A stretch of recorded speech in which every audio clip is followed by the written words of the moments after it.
행복하기 위해 잊으면 안 되는 것들. 월터 댐로치는 대통령 출마한 일인 있는 웅명가 제임스 브레인의 딸과 결혼했다. 오래전 스코틀랜드의 앤드류 카네기의 집에서 만난 이후로 두 사람은 정말 행복한 삶을 누려왔다.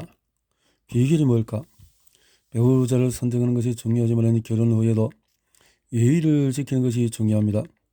젊은 아내들이 다른 사람들에게 하듯이 남편에게도 예의를 차린다면 얼마나 좋을까요? 어떤 남자라도 여자가 바가지를 긁으면 도망가고 싶을 것입니다. 무례함은 사랑을 파괴하는 암이다. 누구나 이 사실을 알지만은 다른 사람에게 잘하면서 우리 가족에게는 막대한다. 다른 사람이 말하면 지긋지긋해 또 그 이야기야? 라고 말하지 않을 것이다. 친구의 우편물을 허락 없이 열어보거나 또 비밀을 캐는 일은 꿈도 꾸지 못할 것이다. 이런 사소한 잘못을 저질러서 기분 나쁘게 하는 것은 언제나 가장 가깝고 소중한 식구뿐이다. 도로스 딕스는 이렇게 말하고 있다. 우리에게 비열하고 가슴 아픈 악담을 퍼붓는 사람은 다름 아닌 우리 식구라는 것이 놀랍다. 헨리 클레이 리스너는 예의는 부서진 문 닫아도 문 너머 마당에 보이는 꽃을 보고자 하는 마음가짐이다 라고 말한다. 예의는 결혼 생활에서 연활유와 같아 중요하다. 아침 식탁의 독재자의 저자 올리브 웬델 홈스는 자신의 집에서 결코 독재자가 아니었다. 사실 그는 기분이 우울하고 처져 있으면 다른 식구들을 위해서 그 감정을 숨겼다.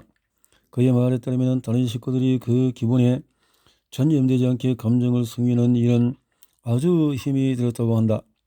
올리브 웬델 홈스는 그렇게 했는데 우리는 어떤가? 회사에서 일이 안 되고 상사에게 꾸중을 듣는다. 머리가 아파하고 설상가상으로 통근 버스를 놓쳤다. 그러면 식구들에게 분풀이를 하고 만다. 네덜란드에서는 집에 들어가기 전에 문간의 신발을 벗어놓는다.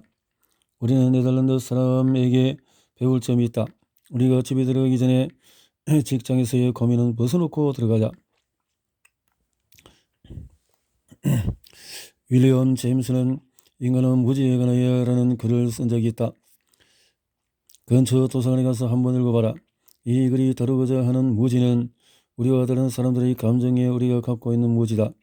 사업성 동업자나 손님에게 날카로운 말을 할 수 없는 남자들이 집에서는 아내에게 소리를 지른다. 하지만 그들의 행복을 위해서는 결혼이 사업보다 더 중요하다.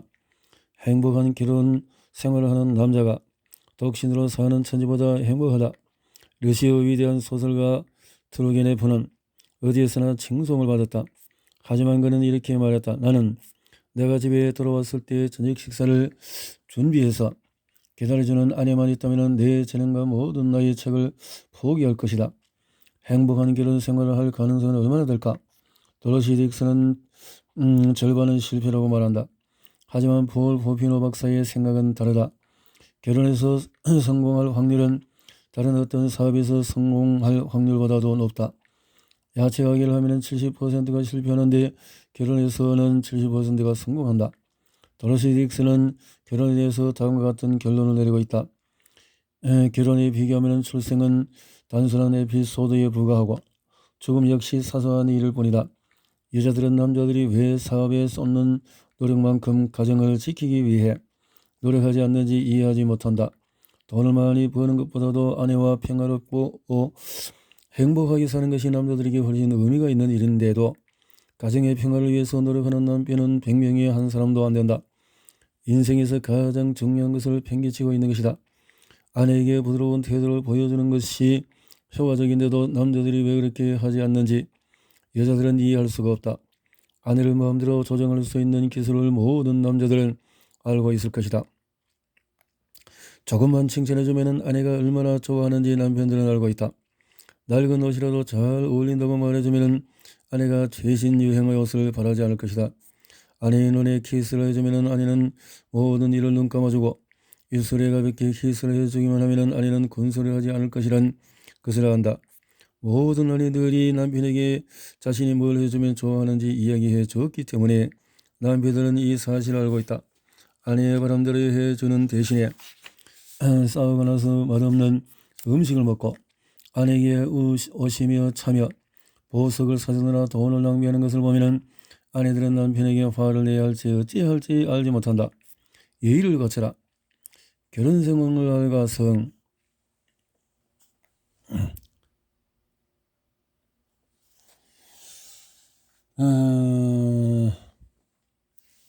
사회비생국장인 캐서린 데이비스 박사가 1000명의 기혼 여성에게 결혼생활에 대해서 설문조사를 실시했다.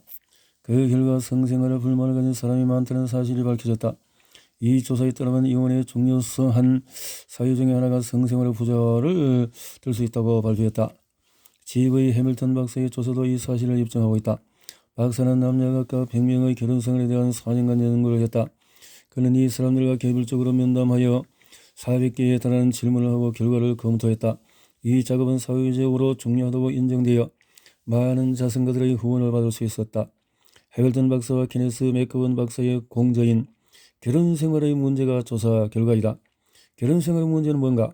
해밀턴 박사는 이렇게 말한다. 성적 부조화는 가정불화의 원인이 되지 않는다고 말하는 의사는 대단히 선입견에 사로잡혀 있는 것이다. 성생활만 손절로 오면 사소한 마찰은 문제가 되지 않는다. 로스앤젤레스 가족관계 연구소 소장인 폴 포피노 박사는 수천 건의 결혼에 대해서 검사했으며 가정생활에 관해서 최고 권위자로 인정받고 있다. 그에 따르면 결혼 시비는 대략 4가지가 있는데 그가 제시한 순서는 다음과 같다. 성생활의 부조화, 여가 활용에 대한 의견을 버릴지, 경제적인 곤란, 심신의 이상, 성 문제가 제일 처음이고 이상하게 재정적인 어려움이 목록의 3번째에 오는 것을 주목해보라. 이혼 문제의 전문가는 누구나 성생활의 균형을 유지하는 것이 결혼생활에 절대적으로 필요하다고 말하고 있다.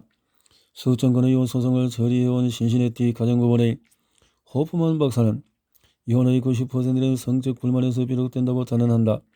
저명한 심리학자 존 화슨이 이렇게 말한다. 섹스가 인생에서 가장 중요한 문제이다. 섹스는 인생의 행복을 좌우한다. 그리고 많은 기업인들이 내 장자에서 이와 비슷한 말을 많이 했다. 문화가 발달한 20세기 본능에 대한 무지로 결혼생활에 불행한 사람이 있는 것이 유감스러운 일이 아닌가? 올리버 앤 버터필드 신부는 18년 동안의 성지생활을 청산하고 가정상담소를 뉴욕에 열었다. 그만큼 많이 죄를 많이 본 사람은 없을 것이다. 결혼식장의 신랑 신부들은 열정이 불타고 있지만 결혼의 의미를 모르는 이들이 많다. 그런데 이혼율이 16%에 걸치고 있다는 것은 놀랍다. 대부분의 부부들은 그저 이혼하지 않고 있는 것뿐이다. 행복한 결혼은 되는 대로 놔두어서는 안 된다. 신중하게 계획해야 하는 점에서 행복한 결혼은 건축물 같다. 고 버터필드 박사는 말한다. 이런 계획을 돕기 위해서 박사는 오랫동안에 커플들이 장래 계획을 세우는 것을 도와왔다. 많은 상담을 하는 결과 그는 결혼할 커플들이 결혼의 실체를 잘 모르고 있다는 결론에 도달했다. 섹스는 결혼생활에서 만족시켜야 할 여러 요소 중 하나지만 이 관계가 제대로 되지 않으면 다른 사람들이 제대로 되지 않는다. 다른 모든 것들이 라고 말했다. 하지만 어떻게 제대로 되게 만들까? 감정적으로 입을 다무는 대신에 객관적으로 결혼생활의 자세와 행동에 대해서 이야기하는 능력을 키워야 한다. 이런 능력을 키우는 데는 책을 읽는 것 이상의 방법이 없다. 나는 늘 내가 지은 결혼과 성적 조화라는 책을 나누어 주었다. 결혼생활의 성적인 측면에 관해서 좋은 책을 읽는다. 성에 대해서 책을 배우는 것이 이상한가? 면전 콜롬비아 대학교 미국 사회위생국과 공동으로 교육계 전문가들을 초청해서 대학생의 성과 결혼 문제에 대해서 토론했다.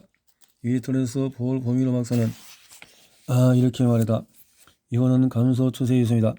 그 이유는 하나는 사람들이 성과 결혼에 가서 좋은 책들을 더 많이 읽고 있기 때문입니다. 결혼 평가 질문에 대해서 10초에서 10가지로 해서 아내의 생일 기념 비난하지 않는가? 돈이 있는가? 화낼 때 짜증하지 않고 도와주나? 또 여가 시간은 소음시에 대해서 비교는 하지 않나? 또 아내의 사교활동 등에서 알고 있나? 또 아내가 다른 남자와 춤추거나 건전한 교제가 권장을 구말 없이 허락하는가? 기회가 있으면 아내를 칭찬하고 존경심 표시하는가? 단추를 달거나 양말을 다리거나 하는 사소한 일에도 고맙게 말을 하는가? 아내로서는 동료나 위서에서 참견하지 않는가? 가정을 재미있게 하기 위해서 노력하고 있는가? 음식 장만에 신경 쓰는가? 직업에 대해서 도움이 되도록 노력하는가, 실패하더라도 불평하지 않고 역경을 헤쳐나갈 수 있는가, 시댁 식구들과 친하게 지내기 위해서 노력하는가, 이렇게 도움이 되도록 할 수 있는 은행 심사가 필요하다라는 거네요.